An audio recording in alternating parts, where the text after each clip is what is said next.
Welcome everybody back to another episode of the Amateur Experts Podcast here with your host Landon Oliver, with my co-host Andrew Scott. What's up, dude? What's going on, man? Nothing much. And as you can see, or if you're on YouTube, or if you're listening to this, as you can hear, Jared is once again not with us. His girlfriend tested positive for COVID, which means he is quarantined and he's feeling a little down too. He went and got tested. So just sending good vibes out his way. I talked to him earlier today, though. Everything's good. They're both healthy, safe. Everything's good with them. They were kind of prepared for it, with everything. So just trying to wait out the quarantine and all that. But he's just trying to get some rest. So he's not going to be joining us on this show today, but he should be back and ready to go next week with us. So just speedy recovery for those two. Yeah, exactly. Just want to send good vibes out to them. And also good vibes out to Carson Wentz, baby. What a fucking champ. What a champ. Yeah, that dude's insane, man. He that really is. That guy's Wolverine. He like I've never seen anybody heal like this dude. We're talking about like broken bone in his foot surgery, 5 to 12 weeks. This dude's out there running around 2 weeks later like nothing happened. He's been fine. Makes no sense. Both of his ankles. We're talking about high ankle sprain, which is the worst one you can have on one ankle. Low ankle sprain. They said it was swollen Tuesday. Like Frank Reich, even today, he's like Monday, Tuesday, like there was no chance. I was like, there's no chance he's playing, but we'll just take it back. Dude's out at practice today running around. They said he looked fine. And Rappaport reported about 4 hours ago that he's in line to start barring any setback. Like he will play in that game. And I don't know, dude. Like, I don't know. Like part of me is just like, man, just keep out, get 100%, be ready for Miami next week. But it's a big divisional game. We don't want to drop 2 games back, but it's a long season, man. Like, I want to see these guys healthy for the prolonged, not for just a little short-term game. Right. Look, you can talk shit all you want about that guy, about maybe being injury prone. And yeah, like I've experienced it now as a Colts fan. Like that dude gets hurt a lot. But one thing you can never question and you can never talk shit about is how tough that motherfucker is. That is a tough dude. So yeah, man, shout out to Carson Wentz. I hope everything goes good. And I hope you're ready to rail on the Titans because actually, according to metrics, you have the third best matchup in the NFL for quarterbacks this week. So I can see it. Yeah. The Titans defense has not been great by any means. No, they have not. So yeah, we'll get on to that. But this week we do have our money-making matchups along with our smash and pass. And with Jared being out, we are going to take on a little bit of what he would have taken on. So it's just going to be like a normal show with Andrew and I doing our best to throw shit out and see if it's still try to make you some money. Yeah. Still, we don't have the little star by our name on FanDuel, but we do enjoy playing daily fantasy nonetheless. So yeah, exactly. And we do have pretty good knowledge. I would say just kind of amateur knowledge. Wink, wink. Yeah, we're on an amateur level for sure. Yeah, on some of the matchups and stuff like that. So let's get right into it, man. Let's go ahead. Let's get into smash and pass. I'm excited. We're week 3 already. It's moving too fast already, man. I hate it. Exactly. Nothing flies like football season. Next thing you know, we're going to blink and the Colts are going to be raising up the Lombardi trophy after 0-2, and it's going to be a heck of a season. So Colts, and look, if the Colts and Rams meet in the Super Bowl and that game's anything like it was last week, that's a heck of a Super Bowl. That'd be fun as hell to watch. So yeah, let's get into our smash or pass of the week. I am taking over running backs, finally running backs after the last 2 weeks. And I'm going to be taking over quarterbacks as well, which leaves wide receivers and tight ends to Andrew. So he's got all your pass catchers. I have the most important and the least important position in football, but not in fantasy. So let's go ahead and get into that. Who are we starting with here? Are we starting with quarterbacks? Are we starting with wide receivers or running backs? We're starting with the most important position in fantasy football. Tight end. We're starting with tight end.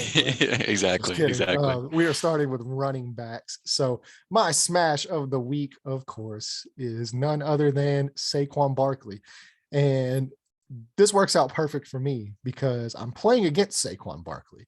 So, like I told you earlier, I texted it to you. I was like, this is my best Skip Bayless, like hedging my bets, because Right.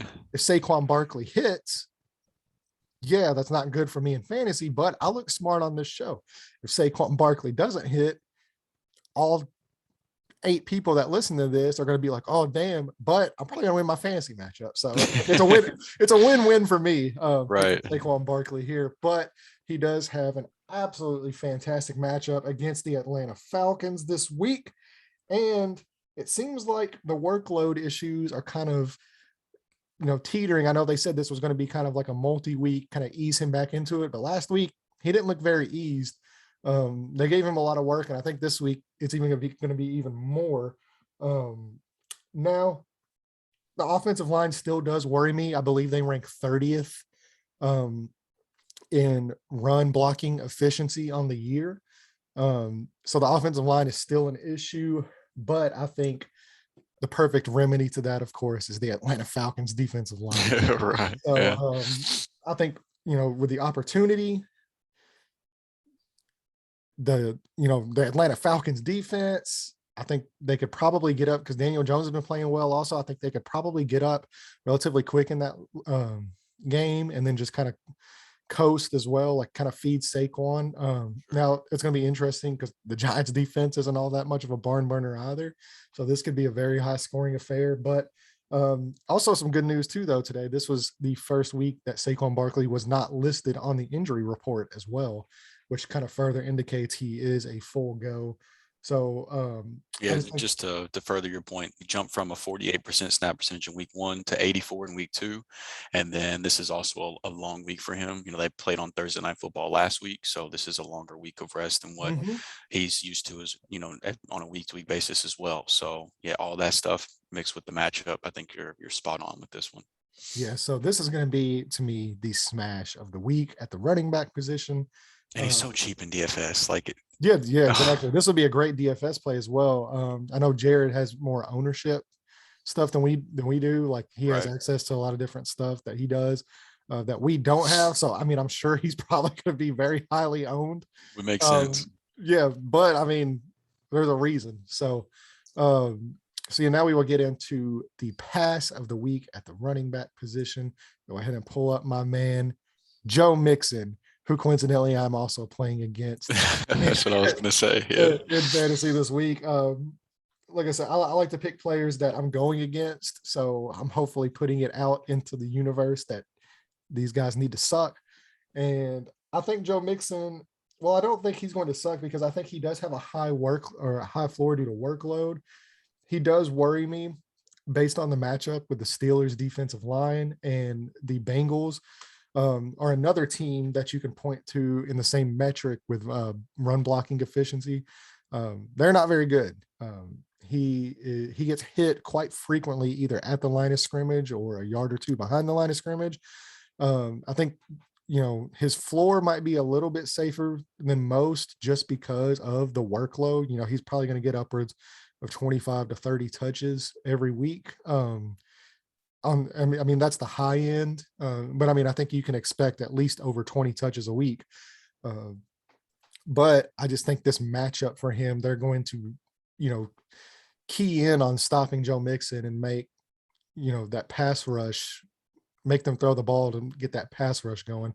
It's a very, very bad mismatch for the Bengals offensive line, who, outside of a pretty decent week 1 performance, they did not look good at all last week, protecting Joe Burrow and run that. And he actually had a pretty down last week.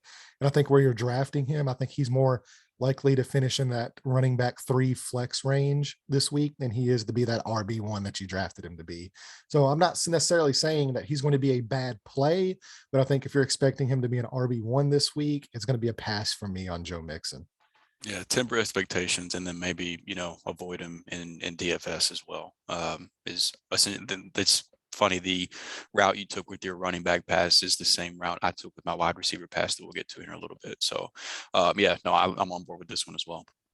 Yeah. And so now my big surprise at the running back position for the week is none other than Tyson Williams, who for whatever reason was worrying me a little bit. And I'm actually playing him this week personally myself as well, just because Lamar Jackson does have a little bit of a hip issue. I don't know if they're going to want to run the ball with him as much. And of course, we already know the way that Baltimore rotates running backs for whatever reason. Tyson Williams averaging 7 yards per carry right now, and they refuse to give him the lion's share of the workload. But once again, kind of similar to Saquon Barkley, the magic cure for a running back is playing against the Detroit Lions defense. Right. And if I don't know if you guys saw what Aaron Jones did to the Detroit Lions defense on Monday Night Football last week. Goodness gracious. And I'm not saying Tyson Williams is going to pull anything like that off. I'm just saying, if you're having questions about whether to start him for me, it was, do I start Mike Davis, who also has a good matchup against, the New York Giants? Do I start Tyson Williams against the Lions? Do I throw in a couple other, receivers in there too, like I could have started? And it basically just came down to me as, this guy has been extremely efficient running the ball. Mm-hmm. The Detroit Lions defense has been the worst defense in the league at stopping the run by far. I'm not even in the same ballpark as the team that's behind them. And it's just a fantastic matchup for a dude that's averaging 7 yards a carry. And so I'm gonna take a dart throw. I'm gonna hope that, like I said, with Lamar Jackson's, hip injury, and he's kind of been questionable. I think he is questionable for the game. I expect him to play, but I don't think they're going to be taking as many chances with him running the ball as they did last week in that Kansas City game. I think they can kind of coast in this game against the Lions, and I think their defense is going to be good enough to stop the buzzsaw that is Jared Goff and the Lions offense right now. For whatever reason. They're the garbage time buzzsaw, basically. Yeah, exactly. Which is awesome for DeAndre Swift, because I think at one point on the last drive of the game, he had 7 catches. The guy's just a target monster in garbage time, which is why you play DeAndre Swift. Like, regardless of matchup, they're going to get down. They're going to throw him the ball. But yeah, I think Tyson Williams, he's a guy, even in week 1 where we saw that 30-yard run, he's a guy that he has the speed and the size to where he can take it to the house at any particular moment.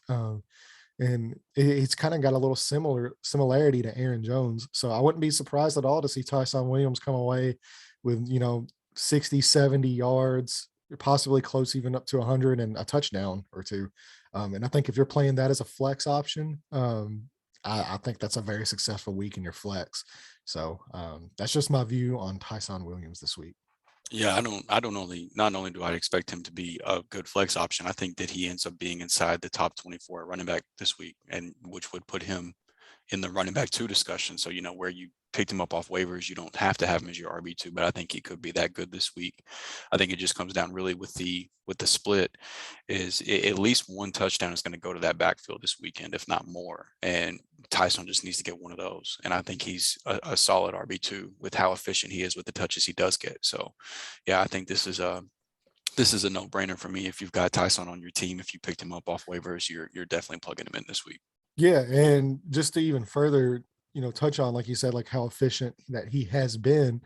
Look, one thing that happens in the NFL, especially, the first few weeks, is they try to, rotate guys, see who's got the hot hand. They're going to continue to do that, but eventually, if Tyson Williams keeps performing at the efficiency that he has performed at, and Latavius Murray keeps plotting for 3 yards a carry, then the guys, it's just a matter of time before they actually start giving Williams the bulk of the carries in that offense. So if you're a Tyson Williams owner, just hold tight, and then if you're able to sell after this week, depending on who you get, it's possibly to look at that. But I think the talent eventually wins out, and he's looked clearly to be the best running back in that running back room. It's not even a competition, with the eye test and the efficiency numbers. He's so much better than Latavius Murray's been. And eventually that's going to win out. So just keep an eye on Tyson Williams here for this week and for future weeks, depending on how this game goes. Absolutely. So that'll do it for running back. So I'll transition into wide receiver, which I will be handling this week. And the first one, probably not going to be a huge fan of, but my wide receiver smash of the week is none other than Mr. Julio. He definitely caught a touchdown last week, Jones. So for Julio, I mean, I know Xavier Rhodes is going to be back this week. I don't know, how much of the coverage Julio will get versus AJ Brown, but I do think that matters. Like Xavier Rhodes looked great last year. Now it is his first game playing this week, so we'll see how much rust there is to kick off. But yeah, and they play. I mean, just to further that point, they play so much cover 2 that Xavier Rhodes is going to stick on his side of the field. Right. He's not going to follow anybody around. So right. They can move Julio around and get him on different people in coverage. Right. Exactly. So Indy has given up 44 plus fantasy points to the wide receivers the first 2 games this year. Now, granted, they did not have Xavier Rhodes in those 2 games. And like I said, that does matter. But nonetheless, they can be beaten through the air. And you have to think that the Colts defense main focus in this game is going to be to slow down Derrick Henry. And I think this could be a get right game for Ryan Tannehill. The divisional games are always funky. I almost hate picking, I struggle with picking fantasy players in division games because it seems like they pretty much never go the way that you think they will. But nonetheless, I do like Julio a lot this week. I think that, he's starting to get a little bit more comfortable in the offense. If the touchdown that should have been a touchdown is a touchdown this week, I think that, he's somebody you drafted most likely to be your wide receiver 2. And I do think he has top 12 upside this week. But if he doesn't end up finishing as a wide receiver 1, I think it'll be a high-end wide receiver 2. So I think you'll be happy with the production you get out of Julio this week. Yeah, I agree. And, even as a Colts fan, look, until the Colts show that they can stop anybody through the air, then they're a defense that you target wide receivers to play against until they show that they can stop. Now, like Drew said, Xavier Rhodes is, that is a big comeback for them based on last year, based on how he played last year. But, based on how they played last year, this was a top 10 defense, and they have not been that this year. So this year, it looks like a completely different team. And like I said, until they show you that they can, then this is a team to target your wide receivers against. So moving forward to my pass, and just to kind of transition into that. Now, neither one of these guys you should be sitting. Even the guy I'm going to bring up as a pass, you shouldn't be sitting. But I would be willing to bet that Julio has a better week than this guy, who most people probably have slotted ahead of him, which is none other than Terry McLaurin. And it does not feel good to say this because I am a huge Terry McLaurin fan, but he's lining up against the Buffalo Bills, who have not given up more than 52 yards to any receiver so far this season. And Tre'Davious White, traditionally, if there is a clear wide receiver to shadow, Tre'Davious White usually does so. Like if there's not, if a team doesn't have a clear alpha, he'll just do his thing. But Washington has a clear alpha. Like Diami Brown is not confusing anybody on who the best receiver on this team is. Why Terry McLaurin is legit. He's a great talent. But I do think the matchup mixed with the possibility of being shadowed by Tre'Davious White is going to hurt him this week. Now, I'm not saying bench Terry McLaurin by this call. I told you that I was similar to your Joe Mixon take at running back. It's the similar path I took to my wide receiver pass. And basically what I'm saying is just temper expectations for McLaurin. I think, you drafted him to be either a wide receiver 1 or a high-end wide receiver 2. I think he could end up on the back end of the wide receiver 2 this week, possibly into the flex range. I think that Tre'Davious White, 1, is that good, and then just the Buffalo secondary in general is that good. And so I think that, I hope anyway, if they have any sense, that Washington will be trying to get Antonio Gibson going this week. I think that's their best bet at getting things going against the Bills. Now, I've thought that they should have been doing that the first 2 weeks, and they hadn't really been doing it. So, but they did week 1. Yeah, he did look good. He had tons of carries week 1. Week 2 is where they were like, oh, let's try JD McKissick out. Yeah. And I mean, JD McKissick is good for what he does, but, you know, I mean, I don't want to get on a Gibson rant. I know you could get on that too, but that makes more sense to me in terms of how they should approach this game. And I think that, you know, just temper expectations and probably fade him in daily. You know, if you're looking at possibly putting him in any of your daily lineups, I think that you might end up being disappointed with the outcome that you get, especially if White does end up shadowing him, like I think could be the case. So it doesn't feel good because I'm a huge McLaurin fan as a player. And this is, again, to stress whenever we do these smasher passes, we are not saying we don't like these players as talents. We're just saying, you know, the matchup might not be ideal. And I think that that's the case for McLaurin this week. Yeah, I do think that kind of like similar with Mixon, that the floor is a little bit safer, just because of how many targets, you know, for whatever reason, even with Tre'Davious White, I have a feeling that he's probably going to be targeted a lot. And they'll try to move him around, you know, try to get him off of Tre'Davious White as much as they can to get him the ball. But yeah, like I said, similar to Joe Mixon, you're just tempering expectations. You're not saying this guy's going to be awful this week, but he's just not going to live up to where you drafted him to be this week. And every player in fantasy is going to have a week like that. I mean, you're going to have, especially at the receiver position, man. Yeah. They're so much more inconsistent than running backs are on the top end. And you're going to have, you know, Derrick Henry score 5 points, and then you're going to have Derrick Henry score 47 points. It's just, right. It's the nature of fantasy football. Yeah. So who you got surprising me this week at the wide receiver position? This one scares me more than any of them, man. But I'm taking Sammy Watkins. Oh boy! Oh, yeah, I know. Sammy. It's gross. It's gross, man. But the reality is, you know, similar to what you were talking about with Tyson, the lineup or the matchup is just too juicy to ignore. They had Jeff Okudah, who went on IR after the week 1 game, and he didn't even really look good in week 1 anyway. Prior to going on an IR, like Aubrey President was on the sideline chewing his ass out before he ended up getting injured. He didn't look good. Their 3rd round rookie corner is also on IR. So their number 1 outside corner essentially right now is who should have been their number 3 corner. And Hollywood Brown has been the story of this Ravens passing offense up to this point. He's been great through 2 games, but he also lines up in the slot about 50% of the time. So Sammy could end up being the primary outside receiver for this team this week. And he's being ranked in the 40s and 50s, depending on where you look, and rightfully so. There's a lot of risk baked in with this, but what I'm saying is if you're in a pinch, if you're looking for somebody who could possibly give your upside some juice, or give your lineup some juice, some upside, I think that Sammy Watkins could do that. Now, this could very well just be Hollywood Brown has finally emerged as a consistent receiver, and he keeps going in week 3. And I think Hollywood is a great bet this week as well. And this could end up being a Mark Andrews game. You know, I mean, he hasn't really had a great week yet this week either, but I think if you're fishing at the bottom of the barrel, if you're looking for somebody to possibly give you some upside, I think you can do worse than Sammy Watkins this week. It terrifies me because Sammy Watkins can just absolutely disappear weeks for absolutely no reason. But he can also have 3 touchdowns in a game. Exactly.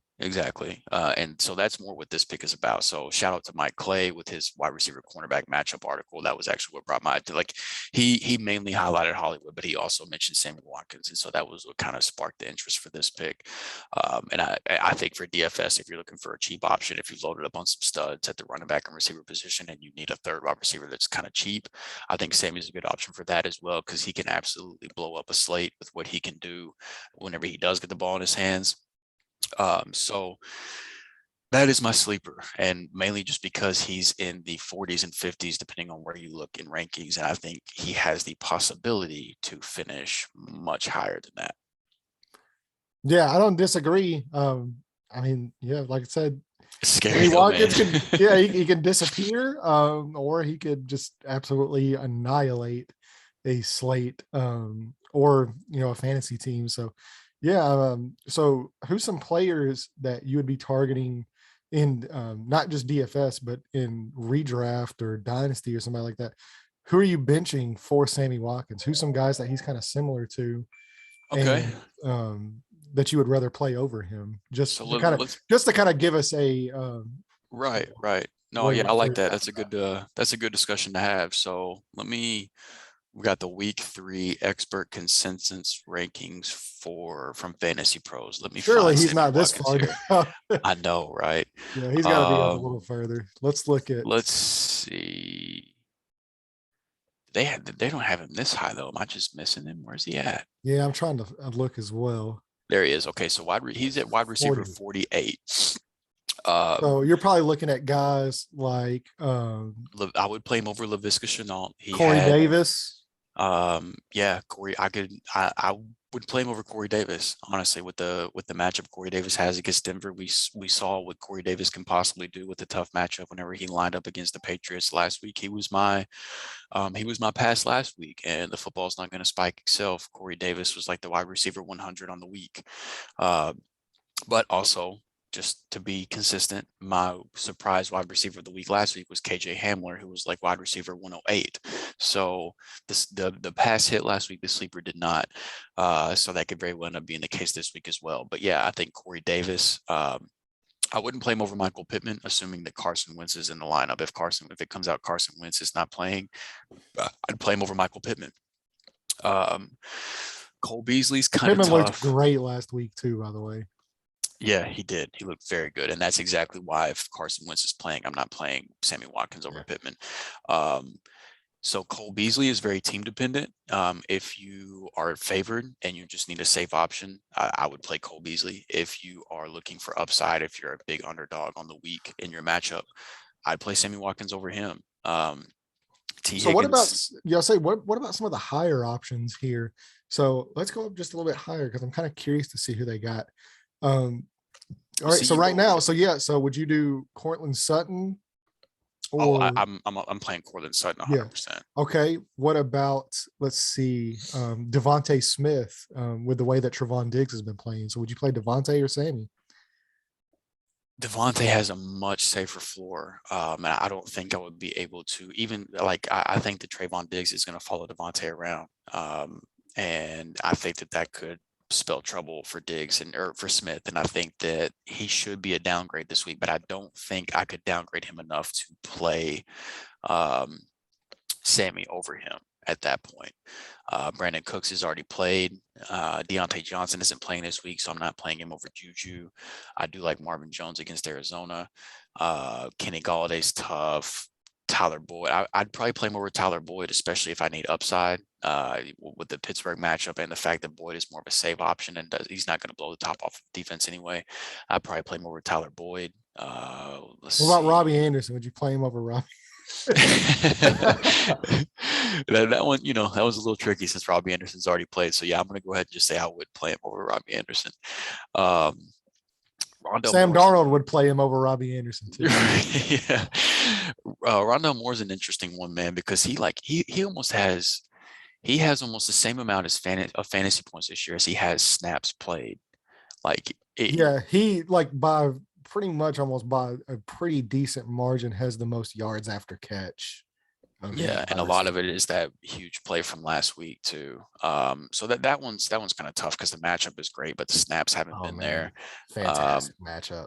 Yeah, so that Rondo Murray is going. I think Rondo Moore presents upside very similar to Sammy Watkins. I think because of what Rondo Moore did last week, he might have been a candidate for this position here, but I think with what he did last week, he's more on the radar than Sammy is. But I think him and Sammy are in the same boat to where they can just completely win a matchup for you. And if DeAndre Hopkins does end up missing that game, oh God, fire Rondell up. Yeah, then Rondell Moore, I think. And so also too, so if DeAndre Hopkins does end up missing that game, are you looking at AJ Green at all over Sammy Watkins? AJ Green against Jacksonville without DeAndre Hopkins there. Are you playing him or are you playing Sammy? Because I mean that's a tough one there. And that could be a realistic scenario somebody might be staring down. Exactly. Because Because for me, like I in think one of AJ my Green's very touchdown dependent. yeah, So in one of mine, I have Deontay Johnson, who's now been ruled out right. for the week. So I have I almost kind of have that scenario where I'm I'm picking between Corey Davis or AJ Green. So I have Mm, Corey Davis going against the Denver Broncos secondary with the way Zach Wilson looked last week. Or, I have AJ Green with Kyler going against Jacksonville. And, granted, Corey Davis, I know the targets are going to be there. I don't know that with AJ Green because right now, um, you got which is Christian Kirk, you've got Chris. Rondell Moore, you've got Well, Chase Edmonds out of the that's backfield. what's crazy is DeAndre Hopkins is actually third on the team in targets. Yeah. Outside of Rondell Moore and I can't remember. Rondell Moore is first, I believe. But I can't remember if it's Christian Kirk or AJ Green that has more target. I think AJ Green actually might. I don't know. Yeah, I'm not sure. I haven't But seen yeah, those stats, so I'm not sure. that's so would you play Sammy or AJ? If Hopkins is out, I think I'm still playing Sammy, personally. But that one is tough. But Sammy Watkins is a very interesting case. But I think that even with Hopkins out, I still think that Christian Kirk and Rondell Moore are ahead of AJ in the pecking order. Yeah. Whereas I think that it's pretty much the same with the Ravens. You've got Hollywood Brown is definitely ahead in the pecking order, and then you've got possibly Mark Andrews, but Mark Andrews has been kind of wishy-washy so far this year. So As have they most tight ends. right, yeah. So I mean, they both have the possibility of being the third option on their team this week. And I think Sammy just has a lot more upside than AJ does. And then another thing, honestly, is I think that Hopkins does play this week. He did this a lot last year too, where he would go literally the entire week without practicing and then play and be good too. Like not just be a decoy, like he would play and be just fine. He's a veteran, man. He's been doing this for so long. I would be shocked if he didn't play. So if he does play, then definitely Sammy. But I think I still lean Sammy even if Hopkins is out. Okay. Yeah, well, let's move on now. I believe we still have quarterbacks and tight ends. So Yep. let's see. Are we doing quarterbacks or tight ends here? For the sake of going back and forth, I will let you get into the quarterbacks next. Awesome. All right. So my quarterback smash of the week, just to go along with Saquon Barkley as smash of the week, I'm going with none other than Danny Dimes, Daniel Jones of the New York Giants, who is actually one of the best rushers in football. He's like a top 3 or top 5 fantasy quarterback this year, right? He is top 5 fantasy quarterback Crazy. so far this year. And a lot of that has to do with his rushing, which you look at Daniel Jones, he doesn't look like a guy that's going to run the ball. But he's certainly shown he can do it though. Yeah, he just looked absolutely fantastic last week, even throwing the ball. And now he gets to feast on an Atlanta Falcons defense that just looks absolutely horrendous. I think, I actually had a tougher decision this week. I actually have Justin Herbert going up against Kansas City, or I had Daniel Jones, who I picked up off of waiver wires. And let's look at let's see where they got him ranked. Yeah, because I actually benched Justin Herbert for Daniel Jones this week. So Justin Herbert in the Fantasy Pros expert consensus rankings, they've got Herbert at 9 and Jones at 12. So they're not very far apart. You got Rodgers and Stafford in between the two. So I actually have Daniel Jones in over Justin Herbert this week in my own personal fantasy league. So putting your money where your mouth is. Yeah, exactly. So I'm rolling with him.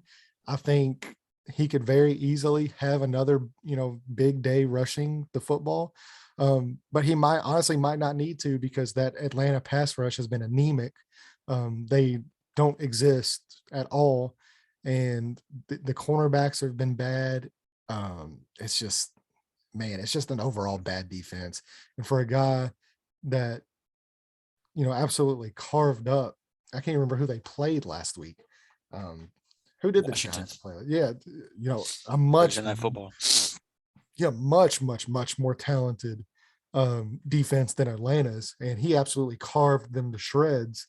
And now he's going to get to feast. So, it's kind of odd to sit here and say, a top 5 quarterback is a smash of the week, which, I mean, yeah, we're only 2 weeks in, but Look, he's a top 5 quarterback, but he's being ranked right in yeah, that fringe exactly. quarterback 1 range. So Yeah, exactly. So, I mean, you're talking about this guy's, barely even a QB1 on still a lot of people's radars. So if you have Daniel Jones, and like I said, for me personally, I'm putting him up over Justin Herbert. I think he's a top 5 quarterback this week. So that's what I was going to test. Let's go. So Herbert's at 9. Would you play him over Brady against the Rams? yes. Hurts against the Cowboys? Yeah. Dak against Philly? Yeah, I actually would. And Josh Allen against Washington, the same Washington defense that Daniel Jones exposed. That's more of an interesting one to me. That's kind of where the line is right there. Yeah. They're kind of in the same range. I think Josh Allen still has a big game, especially considering I have him being the MVP of the league, so I can't really downgrade him. But yeah, it's right around that range. I think I'm starting all 5 of those guys. So you're looking at maybe 6 and possibly 2. We'll see what happens with Lamar Jackson. I think Lamar, with that hit, like I said, I don't know if they're going to want to use him as a rusher. They might strictly have him more of a passer, which isn't necessarily a bad thing against Detroit. But I think this could be a week, if you're targeting Lamar Jackson, that he finishes maybe not in the top 5, but maybe you're finishing 6, 7, 8, somewhere around there. He's still a top 10 quarterback on the week. But I think they might try to limit his rushing, which could obviously, of course, limit his upside. And Definitely. And Daniel Jones, I think, could probably slot into that top 5. With that. So one thing I will, he's going to have his full array of pass catchers for the first time this year, like Kadarius Toney, Saquon Barkley, they're healthy. Evan Ingram's healthy. It looks like Kenny Galladay's going to play. Like he got in limited practices pretty much the entire week. So this is going to be the first week all year he's had his full set of pass catchers. So it's just lining up for Daniel Jones to completely Daniel Jones this thing and disappoint everybody. Yeah, exactly. And so now getting into my quarterback pass, and oh baby, here we go. Yeah. Look, all right. Look, one thing I will not do again this season at all is be Max Kellerman and double down on Tom Brady. So Tom Brady is not in my pass of the week, but the guy that he's playing against is. And this is where I once again say I think Matt Stafford has a better real life game against the Bucs than fantasy wise. Now I do know also there's kind of some question marks with Darrell Henderson and some of those other guys, so they might be more inclined to throw. But look, you're not going up against the Colts secondary. You're not going up against the Colts pass rush. And if you watched it last week, which I know you did, the guy had all day long in the pocket for the majority of that game. I don't think he has that luxury this week. Even as good as the Rams are, this Bucs defense is just a completely different animal. And this is going to be the first test that the Rams have really had this year. This is where you're going to find out real quick if this is just a case of them looking dominant against inferior competition, or if they can hang with the Bucs, at that elite Super Bowl level. This is going to be a fantastic game to watch. Both of these are great defenses. Matthew Stafford has been incredibly efficient. He's played so well, and Cooper Kupp just continues to dominate. He looks so good. It's always open, but like I said, this isn't the Colts defense, and I can't remember who you guys played week 1. Chicago Bears. Yeah. This isn't even the Bears defense. The Bears I don't think are a terrible defense, but I don't. They got beat by the big play in week 1. Outside of a couple of big plays, they look pretty good even. I say I don't think they're elite. I don't think they're in the same tier as Tampa is. I don't think they're bad, but yeah, this is a completely different monster. And especially with the Darrell Henderson, injury and stuff, I can see Tampa Bay basically daring them to run the football in this game and saying, look, we're not going to let Cooper Kupp beat us. We're not going to let Robert Woods beat us. We're not going to let Matthew Stafford beat us. If you want to beat us, have fun with Darrell Henderson and Sony Michel 25, 30 touches. That's how you're going to have to beat us.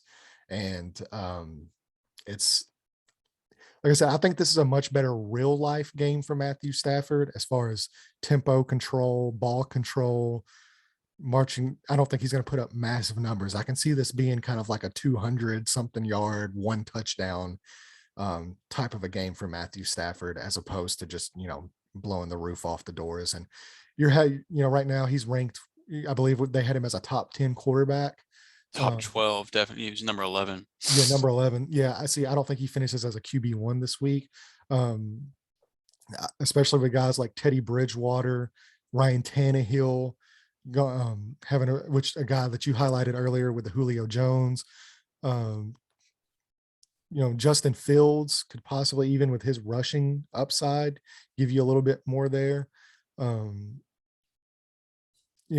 think those. I would rather start Stafford over Justin Fields, obviously, but I think that Tannehill, Bridgewater, those matchups, Daniel Jones is actually ranked behind him. All those other quarterbacks ahead of him, I would probably rather play this week. So I think he finishes right outside of QB1, but you're probably looking at, the 12, 13 or the, 13, 14, 15 range for him. But, I don't think he's a QB1 this week. Now, obviously, if you're in super flex leagues, you're not benching him. You're firing him up, regardless. But yeah, that's just kind of my view. It's not necessarily that Matthew Stafford has a bad game or that the Rams don't win this game. It's just more or less, I think that, the Tampa Bay Buccaneers are going to dare them to run the ball on them, and they'll just do everything they can to take away that passing game. Yeah, so this is 2 weeks in a row where your quarterback pass of the week, I'm completely the opposite. Well, you're a Rams fan. I don't expect you to be. I know, but I will disclose that I have a Rams bias, but I'm not going to just leave it at that. I also have some other stuff to contribute to my reasoning. Yeah, for sure. So Jason Pierre-Paul is going to be out for this game. Now they drafted Joe Tyrone in the first round. He is no slouch of a pass rusher. No, he looks fantastic. He looks great. So I'm not sure they really missed much of a beat. JPP is incredible, but but that I do think that deserves to be mentioned. I believe this has like a 55-point over/under this week, and I don't think that the Rams are going to score enough points to get up to that by running the ball, as you mentioned. Like Darrell Henderson is going to be a game time decision. I would be surprised if he played personally. Yeah. But if he does, he is a much better asset in the passing game than Sony Michel would be. Like Sony Michel is a great runner. He is built for the running scheme that the Rams have, but he is not a pass catcher by any means. So if Darrell Henderson is active, I think he ends up having more of a effect in the passing game than he does in the run game anyway. Sean McVay is a smart coach, and look, if I'm aware of how good the Tampa Bay run defense is, I know he is. And I think that they already know that they're not going to be able to beat this team by running the ball. And with the injuries that Tampa Bay is dealing with in their secondary, mixed with that fact, I think that they're going to throw the ball plenty this game, even when they're up. And look, McVay had a tendency of kind of just giving up on the running game, even whenever he had Goff. So now that he has Stafford, I have no doubt that he will have no problem just letting Stafford sling the ball. And I think Tampa Bay secondary is exposable. And with what Cooper Kupp's been doing, Robert Woods hasn't really done much up to that point this year, but even if they put more attention on Cooper Kupp, Robert Woods still has the ability to expose a defense. Tyler Higbee is still playing 100% of snaps every week. So if you're worried about Higbee off his down week last year, continue to fire him up. This could be a Deshaun Jackson game. It could be. And Sean McVay came out pretty much immediately after last week because Deshaun Jackson only played like 3 snaps against the Colts last week. Yeah, he's barely played. And McVay came out and said, we brought him here for a reason. I need to do a better job getting him involved because he can make a difference. So, yeah, that would not shock me either if because Stafford and Deshaun Jackson, in training camp, they hooked up so like it was like every Matt Stafford clip you saw on Twitter or on Bleacher Report in the preseason or like in training camp was him and Deshaun Jackson. Like they had something going. So yeah, it would not that I think that's a great call. That would not shock me at all to see that happen this week. But I'm a Rams fan, so of course I'm going to be more optimistic than most. But I'm willing to say, you said you don't think he'll finish in the top 12. I do think he's in the top 12, even possibly the top 10. So we might have a little water bet cooking here if you're if you're interested in doing like an on-air water bet. I don't know. I mean, I still have to pay from the other ones. I don't really know how to do water bets. I mean, like I don't, it's different with it being fall and cold outside and stuff. I'd rather put makes it even better. I'd rather put cash on it, honestly. But we can do some FanDuel stuff, and I'll be sure to put Stafford in my lineup. Yeah, hey, I'm all about that for sure. I definitely feel a little because the water bets, like I just feel like it's kind of like nobody ever goes through with them. It's just kind of like a fun. Oh, we're gonna go through with them because I'm gonna need video proof, and we're gonna put like a highlight reel of all the water bets together, and I'll throw them things on YouTube too because the fantasy footballers have a great app out there where you can spin the water wheel and decide what punishment you get. You get your punishment, record it. Maybe that's something we could do at the next fantasy draft next year. Is keep a big tally because we kind of usually do it in the summertime.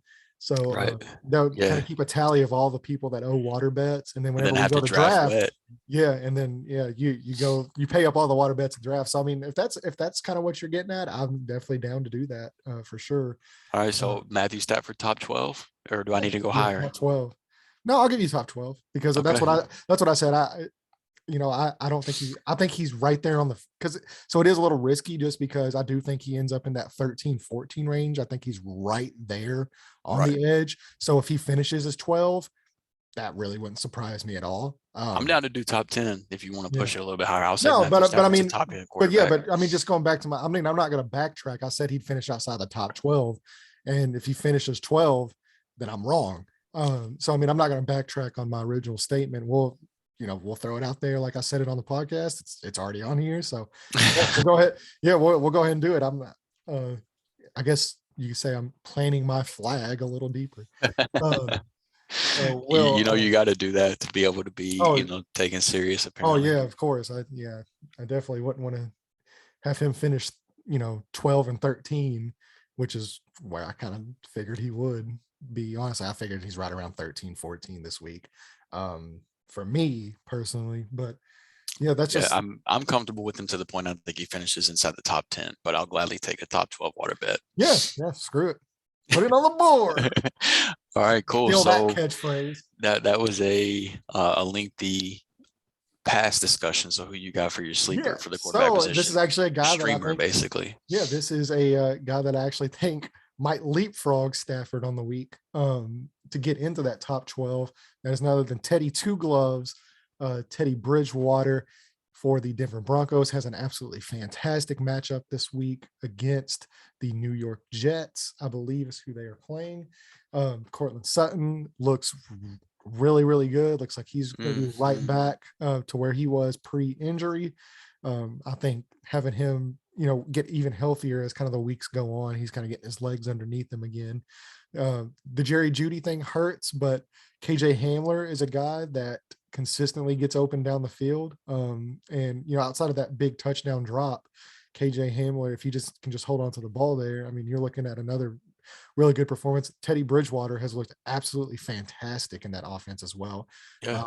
Melvin Gordon has been used really well in the pass game, in the screen game as well.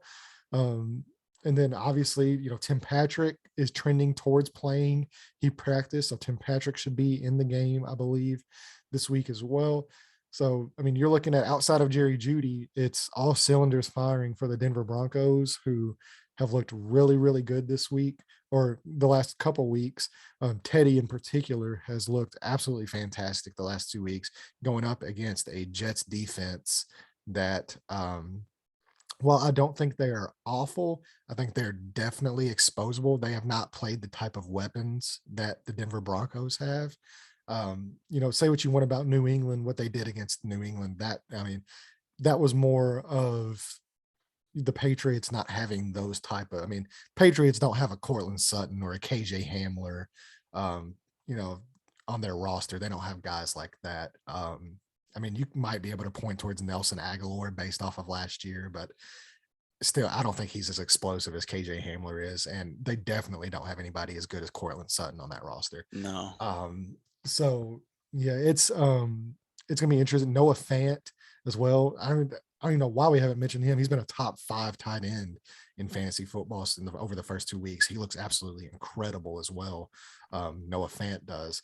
So lining up for another big week too. I've got him in multiple DFS lineups this week. Yeah, he looks like he's going to be great.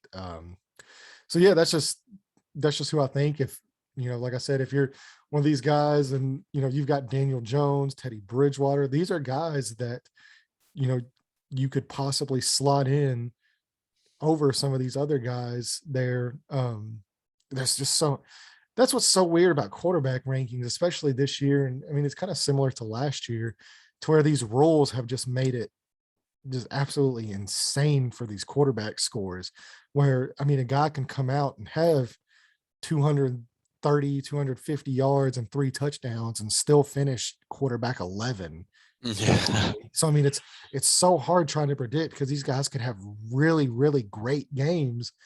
And, there's going to be guys that, like Daniel Jones, where they're scoring, 4 touchdowns with, 50, 60, 70 rushing yards. And it's so, the day of drop back passers outside of Tom Brady in fantasy, it's been so difficult to predict. And Brady really, only because of just how incredibly efficient he is, and the fact that even if they're at the 1 yard line, they will not run the ball for a touchdown. They refuse to do it.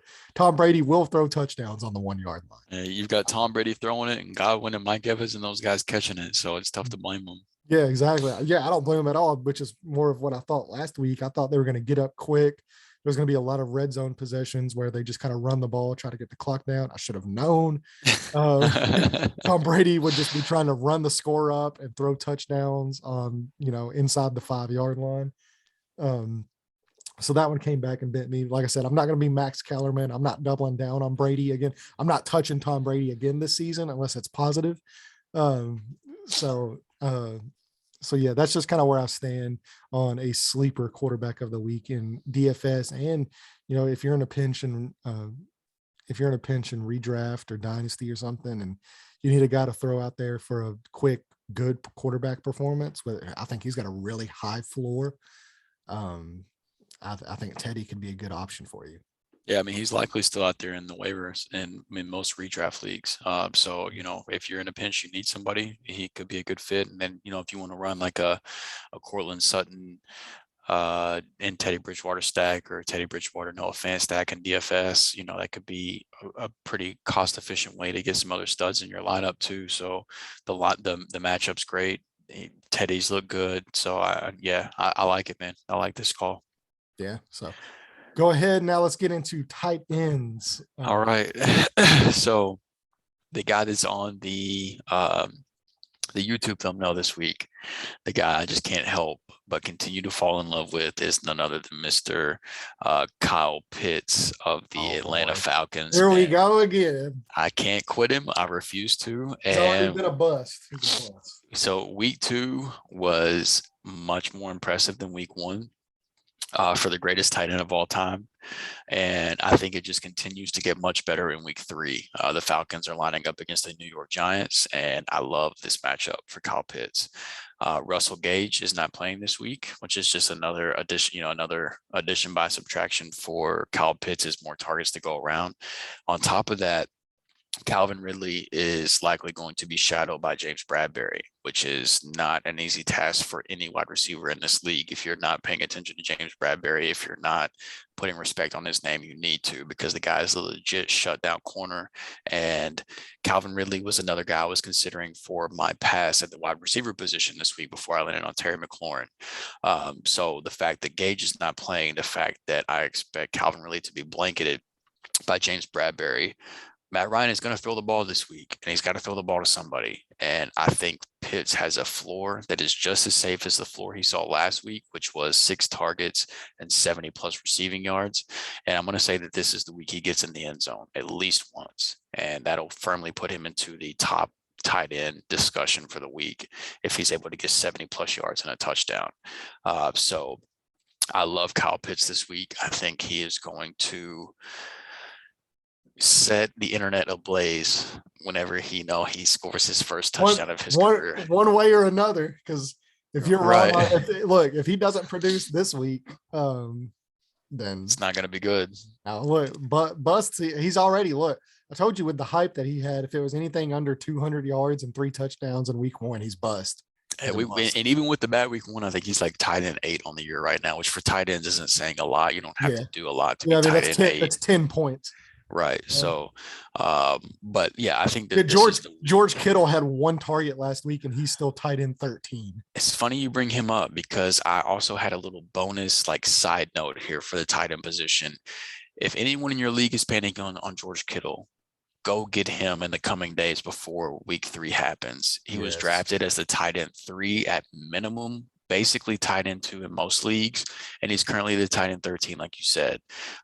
Juwan Johnson for the New Orleans Saints killed the Packers in week 1. TJ Hawkinson did more of the same in week 2.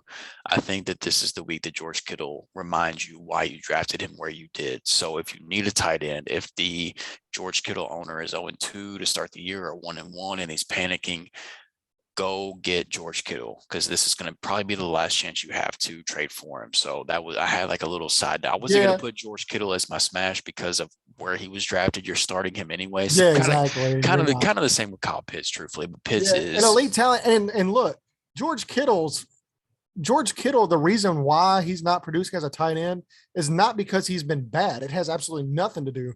He's still probably top 2, top 3 talent at tight end in the entire league.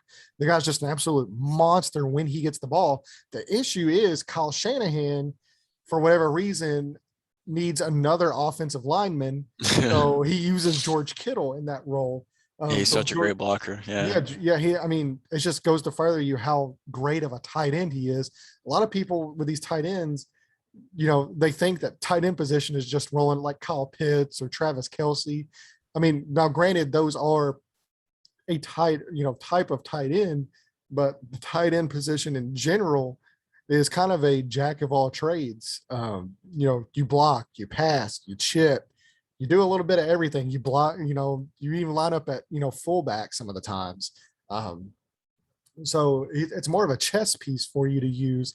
And for whatever reason, Kyle Shanahan has chosen to use that chess piece instead of in the passing game, in the blocking. So we'll see. He might pave the way for multiple Trey Sermon touchdowns this week instead of doing anything on his own. But yeah, George Kittle, it's not because he's hurt. It's not because of lack of talent. He's still, for my money, outside of Travis Kelce, the most talented tight end in the league. I do think he's a little more talented than Darren Waller. Darren Waller just gets 20,000 targets a week. Like if George Kittle got the volume that Kelce or Darren Waller got, he would just absolutely not, because once the guy has the ball in his hands, you're done. Oh yeah, he's so good after the catch. Yeah, you're done.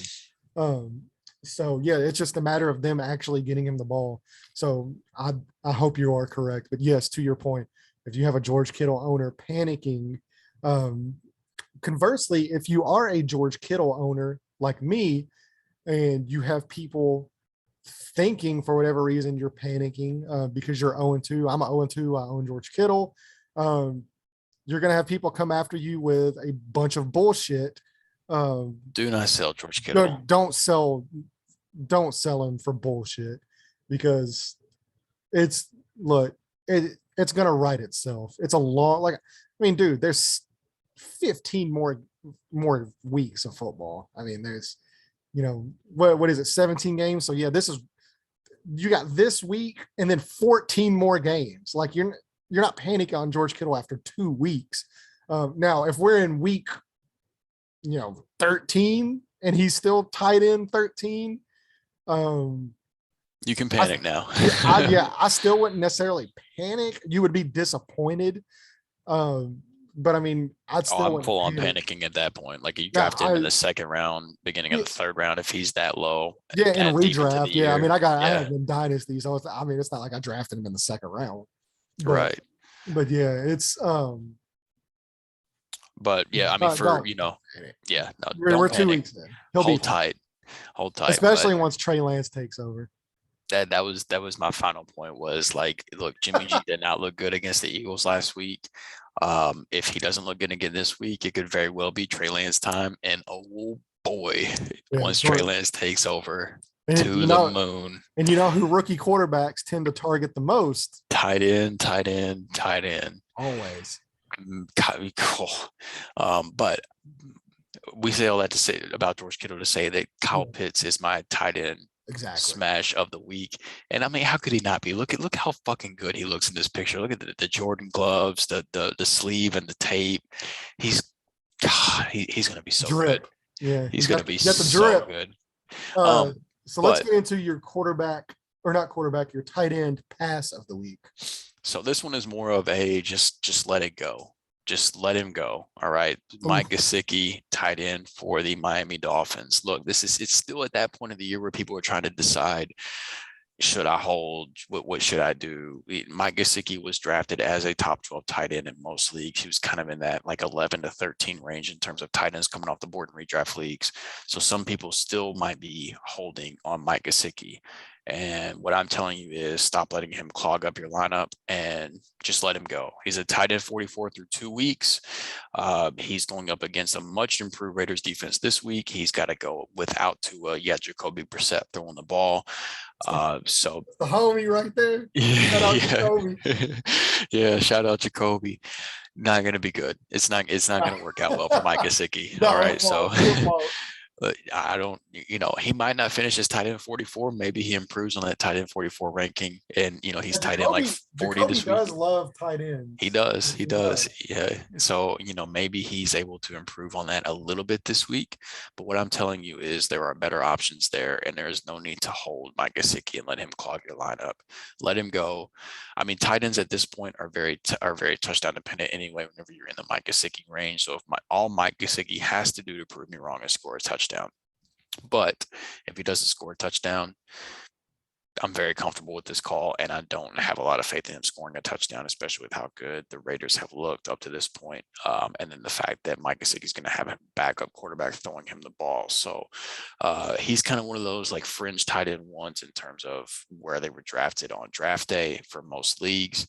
And so some people might still be holding on for hope. Cut him loose. And do you have anything to add to Mike Gesicki before I move on? Because I'm going to tell you somebody that you can cut him loose for. No, I don't have anything to add. You covered it. He is woefully underperforming. And like you said, it's 2 weeks, but he's not one of these guys like a George Kittle where he's that elite talent level. Right. Now I do like him as a receiving option. I think he will have some good weeks based on matchups. Yeah, he will. So I mean, if you have the bench spot at tight end, and you don't have to cut him, I wouldn't necessarily cut him. But if there's another guy, I definitely wouldn't have him in my starting lineup. Because if you have Mike Gesicki, chances are you're probably streaming tight end anyway. Right. So to get into your next point, who's a guy that you could stream this week that would be a better option? I'm going back into the well, the same spot that you were at last week. I'm right back on board. He didn't have a good fared week. Better than I did. He didn't have a good week last week, but Gerald Everett, tight end for the Seattle Seahawks. Look, we already talked about whenever you get into this deep in tight ends, you need a touchdown. But Gerald Everett is tied for the 9th most routes at the tight end position last week. He's out on the field. His snap percentage jumped to 80% last week. He's out there, and when he's out there, he's running routes.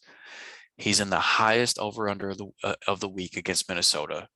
So whenever you combine all those factors, he is just as good of a bet as anybody for a touchdown score at the tight end position. And that's whenever you're looking at sleepers and you're streaming tight ends, You're hunting for touchdowns. That's all it is. Like the high volume guys, the TJ Hawkinson, Travis Kelce, those guys, like they're not out there on waivers. You're not getting those guys. You're hunting if for you touchdowns. Want one of those guys, you have to pay up to get one of those guys. Yes, you would. And so that is somebody that I'm looking at in terms of a sleeper pick for Gerald Everett. And now, maybe somebody's holding on to Gerald Everett because he had a good week one. He scored a touchdown in week one. He's not available in your league. And you've got Mike Gesicki and you're looking for other options. I think Austin Hooper going up against the Chicago Bears with no Jarvis Landry. Odell Beckham is coming back, but no Jarvis Landry. I think Austin Hooper could be interesting. Take your favorite Patriots tight end, whether it's Hunter Henry or Jonnu Smith. I think one of those guys scores a touchdown this week against the New Orleans Saints. I think that those guys are fine options as well. So, and then, even if you want to go on the other side of the ball from Gerald Everett, this is the highest over-under, like I said. So you've got Tyler Conklin as well for the Minnesota Vikings. I think he could be a sleeper as well. So, my main sleeper is Gerald Everett, but just for some bonus options, if for some reason he is already rostered in your league, I think you can do much better than Mike Gesicki this week, and I'm following up on that with several guys. So, at this point, you're hunting for touchdowns, and I just think there's much better bets than possibly what you have sitting in the tight end position if you're streaming guys. So Gerald Everett is priority number one, though. If he's out there, go grab him, put him in your lineup this week. Yep, I actually have him in Dynasty League, but I'm not playing him over George Kittle. So don't blame me. Don't blame me. So yeah, let's now get into our money-making matchups with our DFS, DraftKings, and FanDuel.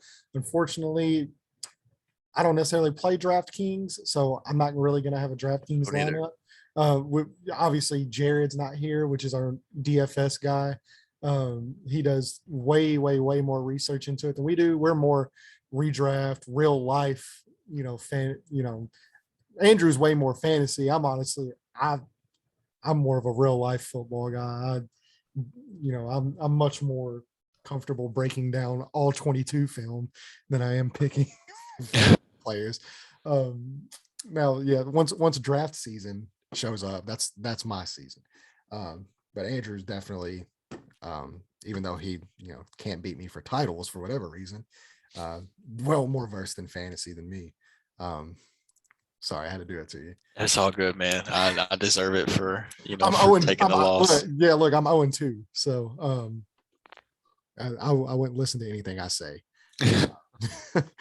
So let's go now into FanDuel. We're each going to give you a lineup that we will be playing this week, and we will see just kind of how that fares. The first 2 weeks haven't really fared too well because of injuries.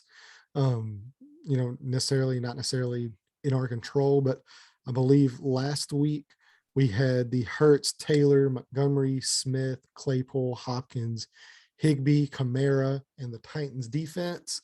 None of those were good.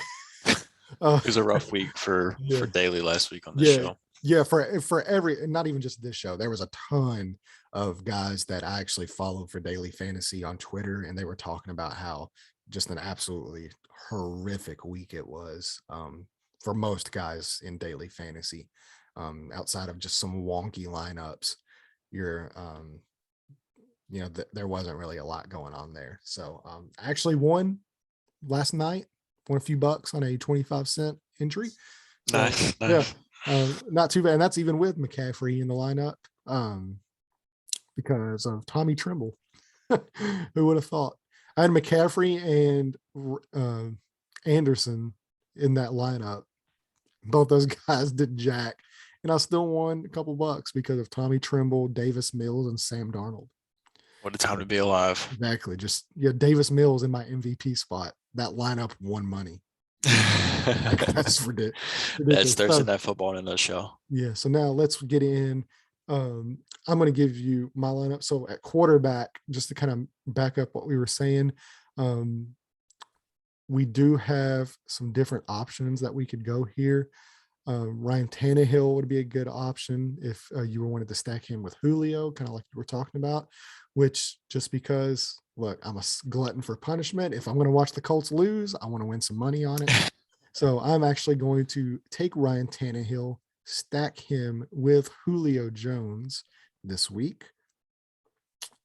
And then at tight end, I'm actually going to pay up and I'm going to target Darren Waller as my tight end this week, just because I want those targets at that tight end spot. Running back, it's like you were saying earlier, Saquon Barkley might be the cheapest he's ever going to get, especially probably against so. Atlanta, only $6,000. So I'm going to plug in Saquon Barkley at running back, which means I'm actually going to look at some more wide receivers. Some of these other guys here that we could look at. Let me check here. We're not going to do Terry McLaurin. Deontay Johnson is hurt. So another good option that we might be able to roll with against the Bengals defense would be Chase Claypool with Deontay, because we all know that Ben loves targeting deep balls down the field to Deontay Johnson. If he's gone, he's still going to want to throw that pass. And the guy that could really benefit from that is going to be Chase Claypool. Another wide receiver that we were going to talk about, I believe, who was our wide receiver smash of the week? It was Julio Jones, and we already have him in our lineup. So who was the sleeper for you that we were targeting? Mr. Sammy Watkins. Yeah, so let's throw Sammy Watkins in here at the flex position. Actually, you know what? We'll throw him in at wide receiver. We'll just put Sammy in against Detroit. And then that leaves us with quite a bit of salary that we're able to spend on running back. We have Derrick Henry, Dalvin Cook, Alvin Kamara. A lot of really tough matchups this week for running backs. It looks pretty rough. I'm actually going to pick Jonathan Taylor this week, just because of the Carson Wentz injury. I think that they're going to want to protect him a little bit more than they have been. Obviously, Tennessee's defense is not that great. The Colts offensive line is finally kind of getting a little healthy. Now, they still don't have Braden Smith, which is obviously, anytime one of the highest paid right tackles in the league, guy that gave up 0 sacks last year. Whenever he's not in the game, that's not a good thing. But I think this might finally be the week that they give Julian Davenport, who has probably been the worst tackle in football. He's given up 16 quarterback pressures and multiple sacks the first 2 weeks. Maybe they actually try to give him some help with the tight end position. We'll see. But regardless, I think Jonathan Taylor is going to get a massive workload this week, as they kind of protect Wentz a little bit from himself. So I'm going with that. And then that leaves me with a flex position and a defense. So defense, not necessarily a big position there, but let's go. We're looking at the Steelers, I'm actually going to go with the Broncos defense against the New York Jets. I'm going to bet on Zach Wilson against that secondary, not doing too well, which leaves us with pretty much whoever we want with at the flex position. So let's see, we got Kamara, Cooper Kupp, Nick Chubb against Chicago could be interesting. Stephon Diggs, Adam Thielen against Seattle is a really good bet. So I think I might actually go with Adam Thielen against Seattle. And then that actually kind of allows me to pay up a little bit over Sammy Watkins. But I'm not really seeing too many guys. I think Cortland Sutton, who we touched on, could be a good option against the Jets. Yeah, I would definitely play him over Watkins personally. AJ Brown is still there. Hollywood Brown. Odell's back. He could be a target hog this week with Jarvis being out.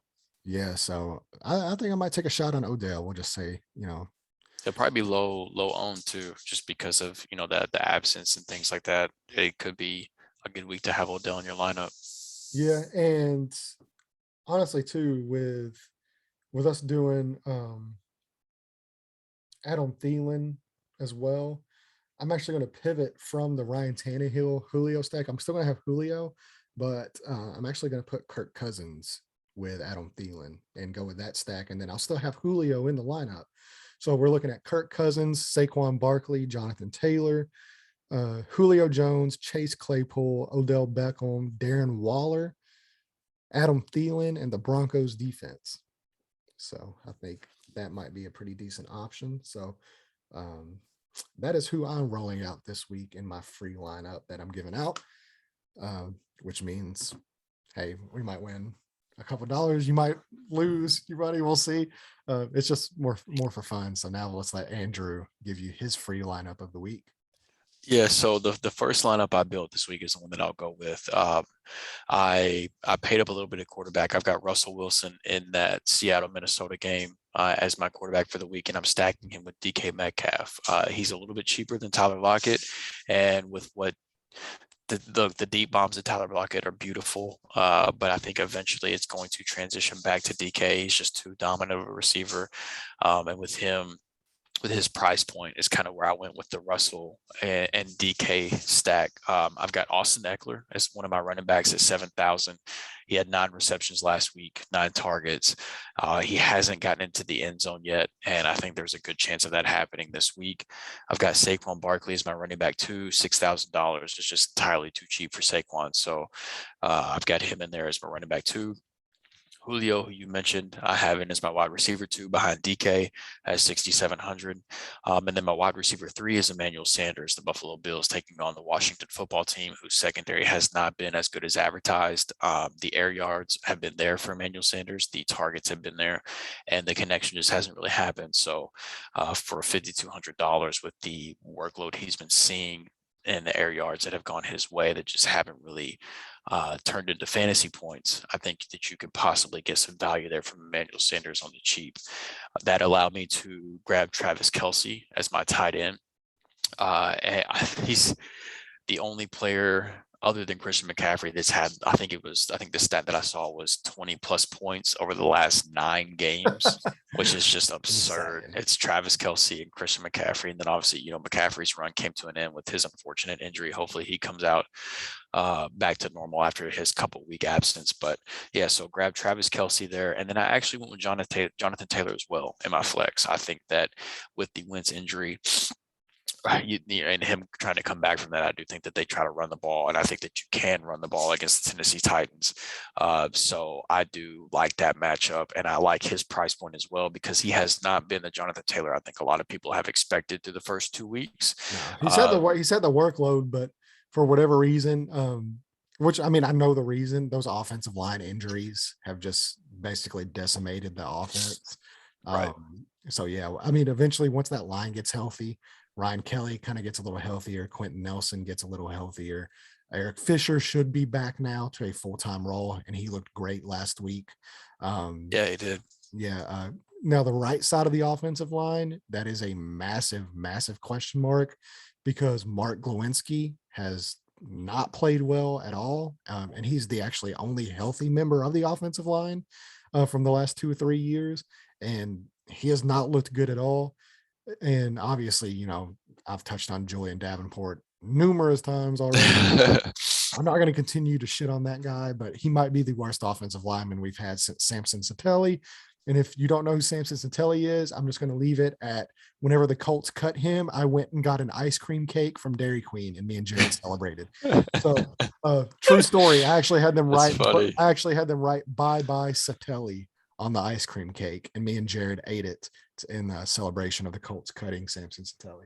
So that's pretty funny. I didn't know that, but I've never heard that story before. That's funny. The hate runs deep for bad offensive linemen. And then I've got the Las Vegas Raiders defense as my defense for the week.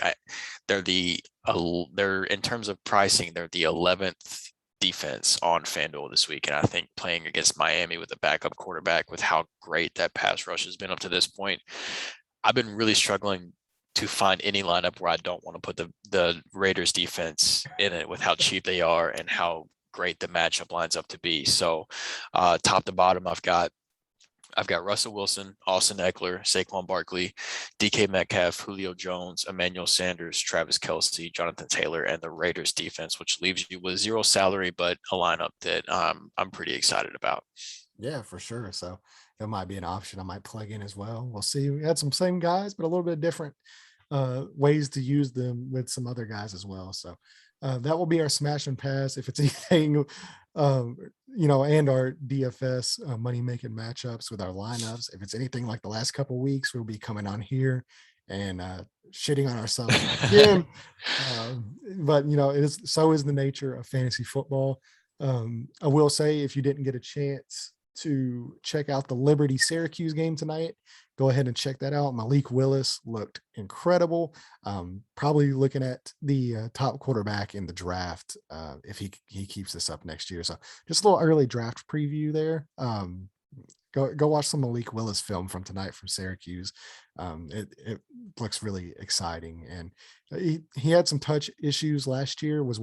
He has a massive arm, but he didn't throw a lot of touch last year. Tonight he hit some passes with touch that it just shows that quarterback growth, and that's kind of what you're looking for in prospects. And the guy's he's almost like the best person I can compare him to is if Lamar Jackson was a more mature passer coming out. He's got a stronger arm than Lamar does, but he's not quite as fast. So he's got more arm strength. He's not quite as quick, but their games are very, very, very similar, except he's much more advanced as a passer. So he's a guy to check out. Just kind of a little tidbit, because the game score just popped up on my thing. And before we hopped on the podcast, I was actually watching that game, Liberty and Syracuse. So yeah, before we hopped on, I was watching the Cardinals, who ended up extending their winning streak to 14? that is a franchise. They tied the franchise record from a team from like the 1930s or some shit like that. 14 wins in a row. It looks like Milwaukee's going to beat the Mets tonight, but if they haven't already, last time I checked, they were up by several runs. But yeah, the run continues. So I couldn't let this podcast go by without mentioning that. I had the post game playing right here behind me. So yeah, this football season's here. The Cardinals are doing their usual September thing. So this is just a great time to be a sports fan. It is. So, I mean, especially for you got the Rams undefeated going up against the Super Bowl champions this week. The Cardinals going off. Fantasy teams are looking good. You are living the high life, for sure in sports, where hopefully it all doesn't come crashing down this weekend. Yeah, it's the exact opposite for me. Every team except the Cardinals that I have any interest in is doing dog shit. So, so yeah, let's hopefully this weekend's a big turnaround. Look, if the Colts beat the Titans, whatever I've said over the last couple of weeks, everything's fine at that point. Matter. It doesn't. Yeah. There's really only about like 4 or 5 games a year that, like, if the Colts went like 4-13, I would be disappointed. But if those 4 wins were against the Titans and the Jaguars, or teams, because as long as it's division wins, the Texans I could care less about, honestly. But I don't like the damn Jaguars because they always beat us, for even no matter how bad they are, they always win. And it pisses me off. And if the Colts only won 2 games a year and both those wins were against the Titans, that's a successful season. I don't care. Just because, and it has nothing to do with the Titans. I actually like, my uncle's a huge Titans fan. A lot of my friends are big Titans fans. But there's some other Titans fans that, for whatever reason, they just talk a tremendous amount of shit, and they have no reason to, because we are their father. We have been their father for 25 years, like ever since that division, which I guess 2001 was when we left the AFC East, because the Colts were an AFC East team, if you didn't know. And which is why we've always had that Patriots rivalry. But once we became in the AFC South, I mean, we have basically ruled that for the better part of 20 years. Now, the last 5-6 years, it's been a little rough, but even Titans fans like to talk like, oh, well, the Colts haven't won the division in a few years. Well, yeah, the Texans and Jaguars won it multiple times. It's not like the Titans have been. You won it one time since 2008, and they just continuously just chirp. One time since 2008. 3 If times you can't total. tell, Landon's pretty excited for this week. 3 times total. Ever since they've been in the AFC South, they have won the title 3 times in 20 years. Look, as an outside observer, I win no matter what, because I know if the Colts win, there's going to be nonstop trolling coming from your end. And actually, if the Titans win, like honestly, like there's not like, I mean, I'll be excited, but like I don't get so I don't get so personal with it like some other people do. I could regardless, I know there will be some trolling that comes. Oh yeah, there'll be a massive amount of trolling. I know there will be several Titans fans coming straight for you if the Titans do end up winning the game as well. So yeah, and I have the Titans winning this game, because until the Colts prove that they can actually show up on offensive line and defense, they can't. If your biggest strength of your team doesn't show up, you're not going to win a football game. So until they show me they can, I'm not picking them to win a game. So yeah, I actually have the Titans winning this game. So you could say what you want. I mean, it's not going to bother me. I think the Titans are going to win. So, but this is the Skip Bayless thing. I was going to say, all right, Skip, I see you. Exactly. But this is the Skip Bayless thing. I think the Titans are going to win. If the Colts win, you're still even though I'm wrong, even though I am wrong, if the Colts win, I'm excited to be wrong. Yeah. I'm so happy to be wrong. But yeah, I'm not gonna rub it in too bad because we do play them twice. Now, if we sweep them, then yeah. All bets are off at that point. Yeah. Well, I mean, we still have to win the division because they still like to point out that they won the division last year, even though we were 1-1. Yeah, it has nothing to do with them beating the Colts. I mean, like it kind of does. I guess we were 1-1. Like we smoked them, they smoked us. Whatever. Even though when both teams were healthy, we killed y'all, and then whenever we were missing 5 defensive starters, that's whenever they won. But whatever. That according to some people on the internet, if you miss DeForest Buckner and Darius Leonard and Jonathan Taylor, that doesn't matter. So, but hey, yeah, let's not get it. I'm just trolling. But yeah, let's go ahead. Look, the Cardinals are doing good. Let's let Andrew close the show on a good note. Hopefully, we're lining up for 15 wins in a row here. I don't think they don't play tomorrow, but they got the series finale against the Cubs, and the beautiful poetry of baseball is John Lester is the one that gets to close out the series at Wrigley Field against the Cubs, with the team there he helped end the drought, was the NLCS MVP, all that good stuff. So baseball is a beautiful thing, man. It's poetry in motion. So but yeah, no, if you made it this far, of course, as always, thank you for sticking with us. Hopefully Landon and I are able to help you guys win some money, win some weekly matchups, make some smart decisions in terms of your lineups and waivers and DFS lineups and all that good stuff. If you've made it with this far, clearly you have to have some opinions one way or the other. So be sure to head over to the YouTube channel and like this video and comment down below. Let us know, where you agree, where you disagree, that type of thing, who you think the players you should be targeting in DFS are, who your sleepers for the week are, different positions. We like to hear different opinions and things like that as well. While you're over at the YouTube channel, be sure that you subscribe to the channel and hit the little bell that pops up so that you can be notified whenever the new episodes go live. It's 2 episodes a week, so we're not blowing up your phone notifications, but then you're made aware whenever new videos do go live. And then, of course, we're anywhere you can find a podcast, Apple, Google, Spotify, whatever the case may be. Head over there, subscribe, follow, whatever the platform wants you to do. Any support we can get, we appreciate it, because regardless, we're going to be here talking about football anyway. We love the sport. We love the game of fantasy. So, we're, even if it's just for our own entertainment, we're going to be here talking about the action each and every week. So if you'd like to follow along with us, be sure to join us for the ride. But, as always, just thank you, and thank you. Yes, thank you guys so much. We will see you hopefully on a really good note. I'm so excited for football this weekend. I'm just excited. Now that Carson Wentz is possibly playing. Now, if he's out, I'm probably not going to be as excited. But now that Carson Wentz is possibly playing, I'm so excited. So, yeah, we will see you next Monday. And thank you.